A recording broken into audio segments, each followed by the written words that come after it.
महकमा मौसमियात की रिपोर्ट के मुताबिक मरतूब हवाएं मुल्क के बलाई इलाकों में दाखिल हो रही हैं, जो कि अगले 4 से 5 रोज के दौरान जारी रहेंगी। मगरबी हवाओं का सिलसिला मुल्क के बलाई इलाकों में 11 सितंबर को दाखिल होगा, जिसके 10 से 14 सितंबर के दौरान चित्राल, दीर सवात, कोहिस्तान, शांगला, बोनीर, मानसहरा, एबटाबाद, हरीपुर, मालाकांड, बाजोड़, पिशावर, मर्दान, चारसदा, सवाबी, नौशहरा, करम, कोहाट, वजीरिस्तान, कश्मीर, गिलगित बल्दिस्तान, इस्लामाबाद, रावलपिंडी, मर्री, अटक, चकवाल, जहलम, सियालकोट, नारोवाल, लाहौर, गुजरांवाला, गुजरात, शेखुपुरा, मियांवाली, खुशाब, सरगोधा, हाफिजाबाद, मंडी, बहाउद्दीन, झंग और फैसलाबाद में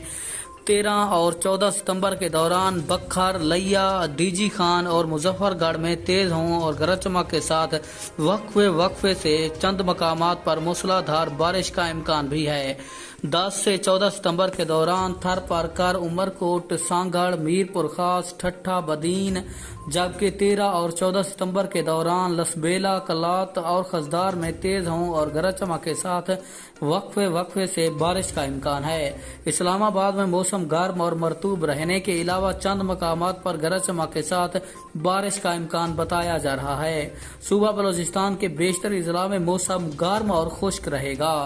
सूबा सिंध के बेशतर इजला में मौसम गर्म और मरतूब रहेगा, ताहम मीरपुर खास, उमरकोट, ठट्ठा, बदीन में चंद मकामात पर बारिश हो सकती है। सूबा पंजाब के बेशतर इजला में मौसम गर्म और मरतूब रहेगा, ताहम खिता पठवार, गुजरांवाला, लाहौर, गुजरात और नारोवाल में चंद मकामात पर गरज चमक के साथ बारिश का इम्कान है। सूबा खैबर पख्तूनख्वा के बेशतर इजला में मौसम गर्म और मरतूब रहेगा, ताहम मानसहरा, एबटाबाद, बोनीर, शांगला, सवात, मालाकांड, दीर, चित्राल, मर्दान, चारसदा और पिशावर में चंद मकामात पर गरज चमक के साथ बारिश का इम्कान है।